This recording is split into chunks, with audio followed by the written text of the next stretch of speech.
장웨이 장웨이는 중국 베이징에서 태어나고 자란 자부심 강한 청년이었습니다. 그는 항상 중국이 가진 웅대한 역사와 방대한 국토, 그리고 급속히 성장하는 경제에 대해 자신감을 가지고 있었습니다. 세계의 중심이라 여겨지는 고대 문명과 현대의 강대국이라는 배경에서 자란 장웨이에게 중국은 그야말로 자랑 그 자체였습니다. 그는 스위스에서 유학 생활을 시작하며 이 자부심을 국제사회에서 더 자랑스럽게 드러낼 준비가 되어 있었습니다. 장웨이가 스위스에 도착한 첫날은 설렘과 약간의 긴장감으로 가득했습니다. 제네바 공항에 내린 그는 입국 심사를 위해 긴 줄에 섰습니다. 중국은 인구와 경제력에서 세계를 압도하는 강대국인데 당연히 중국인 유학생으로서 나는 주목받을 것이다. 이렇게 생각하며 자신감에 찬 태도로 줄을 기다리던 중 그는 한 무리의 한국인 학생들이 별도의 줄로 안내받아 훨씬 빠르고 간소하게 입국 심사를 마치는 광경을 목격했습니다. 그 순간 그는 예상치 못한 충격을 받았습니다. 어떻게 작은 나라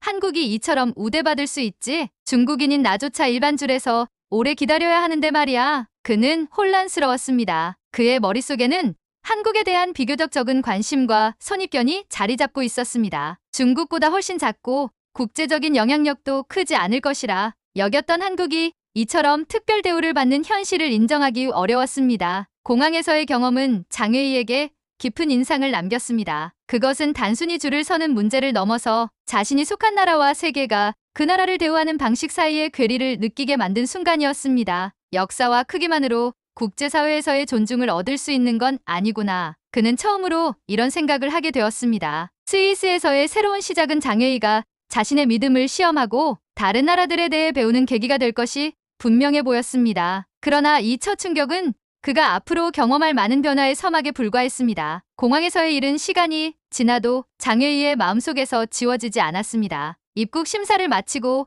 기숙사로 향하는 택시 안에서도 그는 계속해서 한국 학생들이 받은 우대의 조치를 떠올리며 혼란스러워했습니다. 분명히 무언가 이유가 있을 거야. 장웨이는 스스로를 설득하려 애썼습니다. 어쩌면 저 사람들은 특별한 단체 소속이었거나 공항 직원들과 연줄이 있었겠지. 그러나 그런 생각조차도 그의 의문을 완전히 잠재울 수는 없었습니다. 기숙사에 도착한 장웨이는 짐을 풀고 첫날의 피로를 풀기 위해 쉬면서 스위스에 대해 알아보려던 계획을 잠시 접었습니다. 대신 인터넷을 켜고 왜 한국이 국제사회에서 이렇게 우대를 받을까라는 질문의 답을 찾아보기 시작했습니다. 검색 엔진에 키워드를 입력하고 나온 결과들은 그의 예상을 뛰어넘는 내용들로 가득했습니다. 한국의 문화, 기술, 그리고 경제적 성과에 대한 이야기가 끝없이 이어졌습니다. K-팝 스타들이 전 세계를 휩쓸고 있는 뉴스, 한국 영화가 국제 영화제를 휩쓸며 세계적인 찬사를 받고 있는 기사, 삼성과 현대 같은 글로벌 기업들이 시장을 선도하고 있다는 데이터 등이 그의 눈앞에 펼쳐졌습니다. 특히 K-팝에 대한 기사를 읽으며 그는 스스로에게 물었습니다. 중국도 이렇게 전 세계 젊은이들에게 영향력을 미칠 수 있을까? 우리나라는 거대한 시장을 가지고 있지만 이런 문화적 매력을 만들어내고 있나? 장웨이는 점차 자신이 가진 중국에 대한 자부심과 현실 사이의 미묘한 간극을 느끼기 시작했습니다. 과거에는 중국이라는 거대한 국가의 크기와 역사만으로 충분하다고 생각했지만 그 믿음이 점차 도전을 받는 듯 했습니다. 한국은 우리보다 작지만 어떻게 이렇게 다른 나라들로부터 존중을 받을 수 있을까? 스위스 유학이라는 낯선 환경 속에서 그는 처음으로 자신이 아는 세상이 얼마나 좁았는지, 그리고 자신이 가진 선입견이 얼마나 많은지를 깨닫기 시작했습니다. 장웨이는 이 의문을 마음속에 품고 앞으로의 유학 생활을 통해 그 답을 찾아가기로 결심했습니다. 내가 몰랐던 한국의 이야기를 직접 경험하거나 그들과 이야기 나누며 더 알아봐야겠어. 그래야만 이 의문이 풀릴 거야. 그의 결심은 장웨이를 새로운 사람들과의 만남, 그리고 완전히 다른 세계로 이끄는 첫걸음이었습니다. 장웨이는 스위스 유학 생활을 시작하며 다양한 국적의 학생들과 교류하기 시작했습니다. 캠퍼스에는 한국 유학생들도 꽤 많았는데 그는 처음에는 그들과 적극적으로 교류하려 하지 않았습니다. 공항에서의 경험이 떠오를 때마다 막연한 질투와 자부심이 뒤섞인 복잡한 감정이 그를 방해했습니다. 한국은 왜 이렇게 주목받는 걸까라는 질문이 아직도 그의 마음속에 걸려 있었기 때문입니다. 그런 그에게 전환점이 된 사건은 유학생들이 주최한 국제문화의 밤 행사였습니다. 각 나라의 학생들이 전통 음식과 문화를 소개하며 서로를 이해하는 자리였는데 장웨이는 그날 행사에 억지로 참석했습니다. 처음에는 중국 부스에서 자신의 나라를 알리는 데 집중했지만 점차 다른 나라들의 부스를 둘러보기 시작했습니다. 그 중에서도 한국 부스는 유독 많은 사람들로 북적였습니다. 부스에는 비빔밥과 김치 같은 음식뿐 아니라 한글 캘리그래피와 전통 의상 체험 같은 활동이 준비되어 있었습니다. 흥미롭게도 한국 학생들이 중심에 서서 자신감 넘치게 문화에 대해 설명하고 있었고, 이를 즐기는 외국인들의 모습이 인상적이었습니다. 장애인은 처음으로 한국 음식과 문화를 경험해 보기로 마음먹었습니다. 한국 부스에서 제공한 떡볶이를 맛보며 그는 예상치 못한 맛에 놀랐습니다. 이렇게 단순한 음식인데도 왜 이렇게 매력적이지? 그는 음식에 대한 감동만이 아니라 단순하고도 강렬한 맛이 한국 문화의 특징을 상징하는 듯 느껴졌습니다. 단순함 속에서도 강렬한 인상을 주는 힘, 그것이 한국이 세계적으로 주목받는 이유 중 하나일지도 모른다는 생각이 처음으로 그의 마음속에 떠올랐습니다. 그날 행사에서 장애인은 한국인 학생들과 자연스럽게 이야기를 나누게 되었습니다. 그들은 장애인에게 친절했고 자신들의 문화에 대한 질문에 성심껏 답했습니다. 특히 한국 학생 중 한 명인 민수는 장애인에게 말했습니다. 사실 저도 중국 문화에 관심이 많아요. 두 나라가 서로 영향을 주고받은 역사가 많잖아요. 그런데 저는 우리가 각자 다른 방식으로 강점을 발전시켜 왔다고 생각해요. 작은 나라라고 해서 약한 건 아니고 큰 나라라고 해서 항상 존중받는 것도 아니죠. 민수의 말은 장애인에게 깊은 울림을 주었습니다. 그는 자신의 자부심이 단순히 크기와 역사의 위대함에만 의존해 있었음을 깨달았습니다. 민수와의 대화를 통해 장애인은 처음으로 크기와 상관없이 한 나라의 문화와 가치가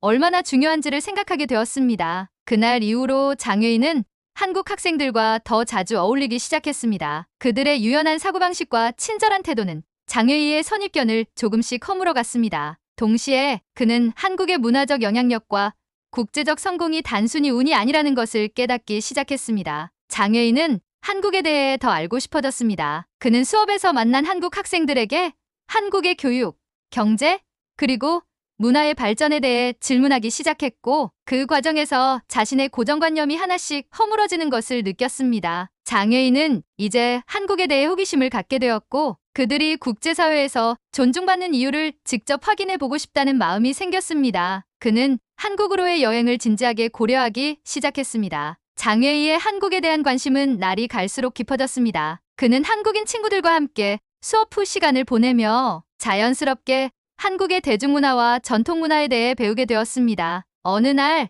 민수가 장애인을 집으로 초대했습니다. 한국 음식을 직접 만들어 함께 먹자는 제안이었죠. 민수의 가족은 스위스에 함께 거주하며 한식 요리를 자주 했고, 그날은 전통적으로 손이 많이 가는 잡채와 김치찌개를 준비한다고 했습니다. 잡채요?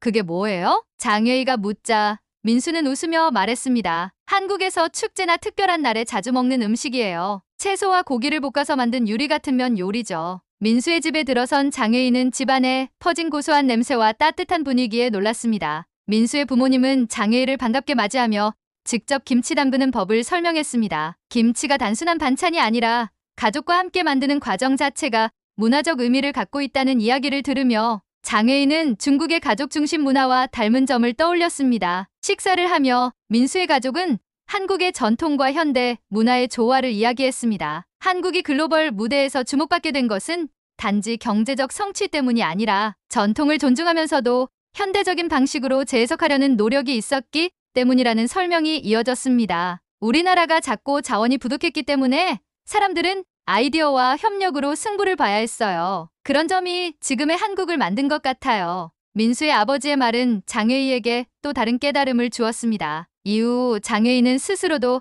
한국에 대해 더 깊이 알아가기로 결심했습니다. 그는 캠퍼스 도서관에서 한국 경제와 문화 관련 책들을 빌려 읽기 시작했습니다. 그 과정에서 그는 한국이 글로벌 무대에서 인정받는 데 기여한 다양한 요인들, 경제적 개혁, 문화 콘텐츠 수출, 그리고 혁신적인 기술 발전을 발견하게 되었습니다. 특히 장애인에게 인상적이었던 것은 한국의 기술 혁신이었습니다. 중국에서는 대부분의 기술이 정부 주도로 이루어지는 반면 한국에서는 민간 기업들의 창의성과 민첩성이 돋보였습니다. 중국도 한국처럼 혁신과 효율을 더 중시한다면 훨씬 더 나아질 수 있을 텐데라는 생각이 그의 머릿속에 떠올랐습니다. 이 모든 경험은 장애인의 마음속에서 작은 변화들을 일으키고 있었습니다. 그는 이제 한국을 단순히 경쟁자로 바라보는 것이 아니라 배우고 싶은 대상으로 인식하기 시작했습니다. 장애인은 한국에 대한 호기심을 더 깊이 충족하기 위해 여름방학을 이용해 한국을 방문하기로 결심했습니다. 민수와 다른 한국인 친구들이 그를 반갑게 맞아주며 여행 일정을 계획해 주었습니다. 한국의 전통과 현대를 동시에 느낄 수 있는 서울부터 자연과 평온함이 어우러진 전주까지 둘러보기로 했습니다. 여행 첫날, 장혜인은 서울의 화려한 야경과 복잡하면서도 질서 있는 거리에서 깊은 인상을 받았습니다. 대형 스크린에 비치는 K-팝 뮤직비디오와 사람들이 들고 다니는 최신 스마트폰, 어디를 가든 쾌적하게 연결되는 무료 와이파이까지 그는 한국이 기술과 문화의 중심지라는 느낌을 강하게 받았습니다. 그러나 한국에서의 경험이 늘 순조롭기만 했던 것은 아니었습니다. 둘째 날, 민수와 함께 한식당에서 점심을 먹던 중 작은 사건이 벌어졌습니다. 장혜인은 자신이 주문한 갈비탕이 너무 뜨겁다고 느껴 물을 섞으려 했는데 이를 본 주인이 다가와 조금 엄격한 표정으로 말했습니다. 그렇게 드시면 음식 맛이 달라질 겁니다. 그냥 드셔보세요. 주인의 말투가 다소 단호하게 들렸던 탓에 장혜인은 순간 당황하고 기분이 상했습니다. 왜 이렇게 간섭하지? 손님이 자기 방식대로 먹는 건 당연한 거 아닌가? 그는 이 작은 일이 자신에 대한 무례로 느껴져 그날의 기분을 망쳤습니다. 식사를 마친 후 민수는 장혜희의 표정이 어두운 것을 보고 물었습니다. 왜 그래? 무슨 일 있어? 장혜희는 아까 일을 이야기하며 불편했던 마음을 털어놓았습니다. 그러자 민수는 웃으며 말했습니다. 아, 그건 무례해서가 아니야. 한국에서는 음식이 조화롭게 만들어졌다고 생각해서 그런 거야. 주인은 내가 더 좋은 맛을 경험하길 바랐던 거지. 다르게 보면 그게 음식에 대한 정성의 표현이기도 해. 민수의 설명을 듣고 나니 장혜인은 자신의 오해를 깨닫고 부끄러움을 느꼈습니다. 자신이 문화적 차이를 이해하지 못하고 작은 일에 선입견을 투영하고 있었다는 것을 깨달은 순간이었습니다. 그날 저녁, 민수는 장혜희를 한강공원으로 데려갔습니다. 공원에서 치킨과 맥주를 즐기며 한국의 젊은이들이 자유롭게 어울리는 모습을 보며 장혜희는 다시 한번 문화적 조화와 소통의 중요성을 느꼈습니다. 그는 민수에게 말했습니다. 오늘 그 주인의 말을 오해한 게 부끄러워. 하지만 이제는 알겠어. 음식뿐만 아니라 한국 사람들이 무언가에 정성을 쏟는 태도가 정말 대단하다는 걸. 민수는 미소를 지으며 대답했습니다. 사실 우리도 다른 문화와 사람들을 이해하려고 노력하는 중이야. 이렇게 서로 배워가면서 더 좋은 방향으로 갈 수 있는 거 아닐까? 장혜인은 그 말에 고개를 끄덕이며 깊이 공감했습니다. 그는 한국에서의 경험이 단순한 관광을 넘어 자신에게 더 넓은 세계관과 열린 마음을 선물하고 있다는 것을 느꼈습니다. 장혜인은 한강공원에서 민수와 나눈 대화가 머릿속에서 계속 맴돌았습니다. 한국의 문화는 단순히 다르다고 표현하기에는 너무나 세련되고 조화로웠습니다. 그는 이제야 비로소 한국이 국제적으로 존중받는 이유를 조금씩 이해하기 시작했습니다. 하지만 한국에 대해 알아가며 그의 마음속에는 또 다른 질문이 생겨났습니다. 왜 우리는 이런 정성을 발휘하지 못할까? 장혜인은 어린 시절부터 학교에서 배운 중국의 위대함을 떠올렸습니다. 중국은 역사적으로 많은 혁신과 발전을 이루었고 세계에서 독보적인 자리를 차지하고 있다고 믿어왔습니다. 그러나 스위스와 한국을 경험하면서 그는 자국의 현실과 이상 사이의 차이에 대해 고민하기 시작했습니다. 며칠 뒤 민수는 장혜희를 전주 한옥마을로 데려갔습니다. 전통과 현대가 어우러진 도시 풍경은 장혜희에게 또 다른 감동을 주었습니다. 전주 비빔밥을 먹으며 그는 단순한 재료들이 완벽한 균형을 이루는 맛에 놀랐습니다. 민수가 말했습니다. 이런 조화가 한국 문화의 특징이야. 우리가 작고 자원이 많지 않다 보니 작은 것 하나도 소중히 여기는 마음이 자리 잡았거든. 비빔밥도 그런 철학을 담고 있어. 장혜인은 민수의 말에 고개를 끄덕이며 스스로를 돌아보았습니다. 중국은 크고 강하지만 너무 거대해서 작은 디테일을 간과하지 않았을까? 그는 자신이 어릴 때부터 크기와 숫자가 모든 것을 말해준다는 교육을 받았던 것을 떠올렸습니다. 그러나 그는 이제 크기가 아닌 디테일과 조화가 한 나라의 가치를 높인다는 것을 느끼기 시작했습니다. 전주 여행 중 또 한 번의 작은 사건이 장혜희의 마음을 흔들었습니다. 한옥 체험 숙소에서 민수와 함께 묵던 날, 숙소 주인이 방에 전통 한지 창문과 자개로 장식된 가구에 대해 설명해 주었습니다. 주인은 말했습니다. 이런 것들은 단순히 옛날 것이라고만 볼 수 없어요. 전통을 지키면서도 현대적으로 재해석해 계속 이어가는 게 중요하거든요. 전통과 혁신이 함께 가야 미래를 만들 수 있지 않을까요? 장혜인은 그 말을 듣는 순간 자신이 문화와 전통을 어떻게 바라봐야 할지에 대해 새로운 시각을 얻었습니다. 전통을 단순히 과거의 산물로 두는 것이 아니라 그것을 현대적으로 풀어내며 세계와 소통하는 방식이 한국의 강점이라는 것을 깨달았습니다. 그날 밤 숙소에서 그는 민수와 함께 한국과 중국의 공통점과 차이에 대해 오랫동안 이야기를 나누었습니다. 대화의 끝에서 그는 민수에게 진심 어린 목소리로 말했습니다. 이번 여행은 내 생각을 완전히 바꿔놨어. 한국에서 배운 것들을 중국에 돌아가서도 잊지 않을 거야. 나도 우리 문화와 전통을 새로운 시각으로 보고 싶어졌어. 한국 여행을 마치고 스위스로 돌아온 장혜인은 자신이 한층 더 성장했음을 느꼈습니다. 그는 단순히 한국이라는 나라를 경험한 것이 아니라 자신의 사고방식을 새롭게 재구성하는 계기를 얻었다고 생각했습니다. 스위스에서의 유학 생활은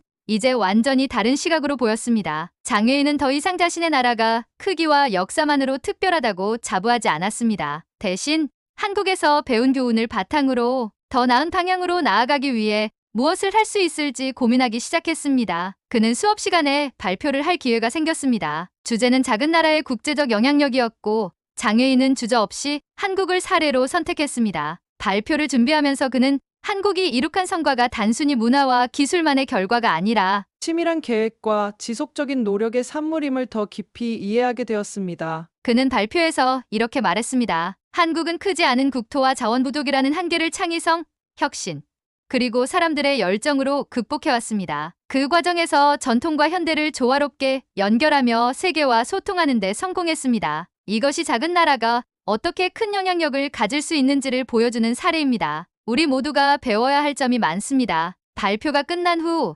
장혜인은 여러 학생들로부터 큰 박수를 받았습니다. 특히 한국 학생들이 다가와 감사 인사를 건넸고 다른 나라의 학생들은 한국에 대해 더 알고 싶다는 말을 전했습니다. 이 경험은 장혜인에게 또 다른 확신을 주었습니다. 자신이 배운 교훈을 다른 사람들과 나누고 더 넓은 시야를 갖게 하는 역할을 할 수 있다는 것이었습니다. 장혜인은 유학을 마친 후 중국으로 돌아가기로 결심했습니다. 그는 한국에서 경험한 디테일과 조화의 중요성을 자신의 삶과 커리어에 적용하기로 다짐했습니다. 그는 단순히 자신의 자국을 자랑스럽게 여기는데 그치지 않고 중국도 작은 디테일에 더 많은 가치를 두고 세계와 적극적으로 소통해야 한다고 믿게 되었습니다. 마지막으로 그는 민수와 영상통화를 통해 한국 여행에 대한 감사와 함께 자신의 변화를 이야기했습니다. 민수야, 덕분에 내가 많은 걸 배웠어. 이제 한국을 이해하는 것뿐만 아니라 나 자신과 내 나라를 새롭게 바라보게 되었어. 정말 고마워. 나중에 한국에 또 가고 싶어.